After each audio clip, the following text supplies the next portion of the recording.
স্কলাৰশ্বিপলৈ স্বাগতম জনাইছোঁ। নমস্কাৰ, মই গীতাশ্ৰী। অৰুণিমা সিনহা নামটোৱে এক সাহসৰ প্ৰতীক। অৰুণিমা সিনহাৰ জীৱন কাহিনী জানিব পাৰিলে তবধ মানিব আপুনিও। মৃত্যুক তেনেই কাষৰ পৰা পোৱা অৰুণিমা সিনহাই এনে কাম কৰিলে যি কামে দেশৰ লগতে সমগ্ৰ বিশ্ববাসীক গৌৰৱান্বিত কৰি তুলিছে।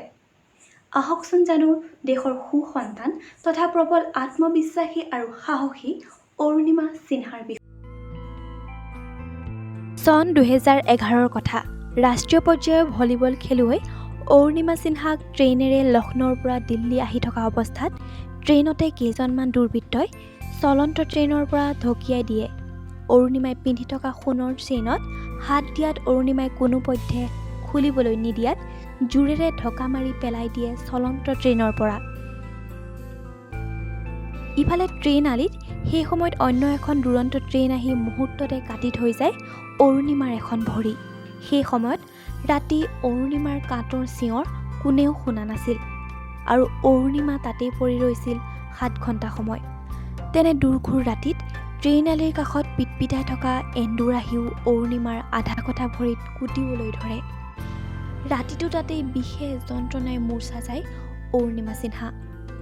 পুৱা কাষৰ গাঁৱৰ মানুহে অৰুণিমাক সেই অৱস্থাৰ পৰা উদ্ধাৰ কৰি হাস্পতালত ভৰ্তি কৰে। তাৰ পিছত অৰুণিমাৰ এখন ভৰিত ৰড আৰু কটা ভৰিখনত কৃত্ৰিম ভৰি লগাব লগা হয়। সাধাৰণতে এনেধৰণৰ সাংঘাতিক দুৰ্ঘটনাৰ পিছত শাৰীৰিক আৰু মানসিকভাৱে সবল হ'বলৈ 5 বছৰৰ অধিক সময় লাগি যায় এজন মানুহক। তেনে অৱস্থাত অৰুণিমাই তেওঁৰ লগত সংঘটিত হোৱা দুৰ্ঘটনাটোৰ 2 বছৰৰ পিছতে অৰ্থাৎ 2013 চনত তেওঁৰ মনত থকা দুৰ্বাৰ সাহসৰ বাবে মাউণ্ট এভাৰেষ্ট আৰোহণ কৰি অভিলেখ গঢ়িবলৈ সক্ষম হয়। বিশ্বৰ সকলোতকৈ ওখ পৰ্বত আৰোহণ কৰা প্ৰথমগৰাকী বিশেষভাৱে সক্ষম মহিলা হিচাপে এক বিশেষ ৰেকৰ্ড গঢ়িবলৈ সক্ষম হয় অৰুণিমা সিনহাই। मेरे लाइफ का सबसे बड़ा सपना पूरा हुआ और मैं टॉप ऑफ द वर्ल्ड पे हूँ और बहुत खुश हूँ और सबको ये मोटिवेशन देना चाहती हूँ कि हर आदमी अगर अपने लक्ष्य को बनाए तो वो कभी नहीं हार माने और वो अपने टॉप को अपने लक्ष्य को जरूर पाएगा।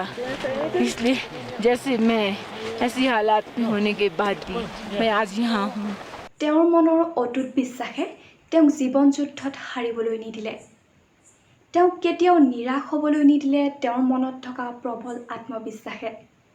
পৰ্বত আৰোহণ কৰাটো তেওঁৰ বাবে যথেষ্ট সহজ নাছিল, কিন্তু এয়া সম্ভৱ হ'ল তেওঁৰ মনত থকা পৰ্বত আৰোহণৰ সপোন আৰু কোনো দিন কোনো পৰিস্থিতিত হাৰ নমনা তেওঁৰ স্বভাৱ। অৰুণিমাই কৃত্ৰিম ভৰিৰে কেৱল মাউণ্ট এভাৰেষ্ট আৰোহণ কৰাই নহয়, তেওঁ আফ্ৰিকা, ইউৰোপ, অষ্ট্ৰেলিয়া, দক্ষিণ আমেৰিকাৰ আটাইতকৈ উচ্চ পৰ্বতৰ শিখৰত আৰোহণ কৰি অভিলেখ গঢ়িছে।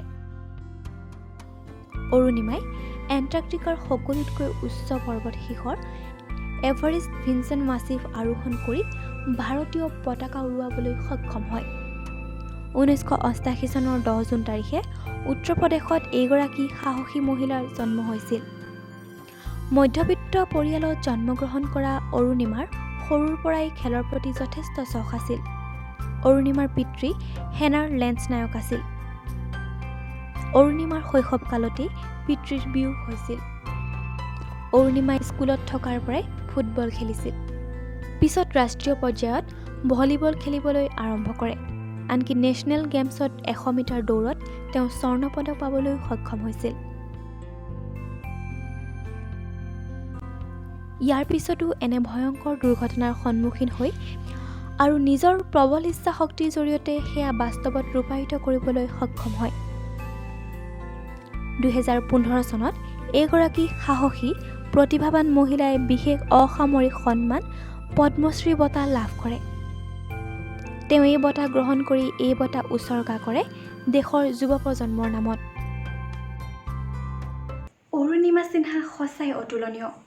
তেওঁৰ সাহস আৰু প্ৰবল ইচ্ছা শক্তি সন্মানৰ যোগ্য। অৰুণিমা সিনহাই কৈছিল, আমাৰ সমাজৰ মানুহে এজন মানুহৰ শাৰীৰিক স্থিতি লক্ষ্য কৰিয়ে কৈ দিয়ে তেওঁ কিহৰ যোগ্য। কিন্তু অৰুণিমা সিনহাৰ অন্তৰাত্মাই কৈছিল যে তেওঁ পৰ্বত আৰোহণৰ সপোন পূৰ কৰি দেখুৱাব। আৰু হয়, তেওঁ নিজৰ সপোন পূৰ কৰি দেখুৱালে। অৰুণিমা সিনহাৰ দৃঢ়তা আৰু সাহসক আমি নমস্কাৰ জনালোঁ। আজিৰ খণ্ডটি সামৰিলোঁ অৰুণিমা সিনহাৰ বিষয়ে কৈ। এনেধৰণৰ বহু অনুপ্ৰেৰণামূলক বাতৰিৰ বাবে চাই থাকিব স্কলাৰ TV। ধন্যবাদ।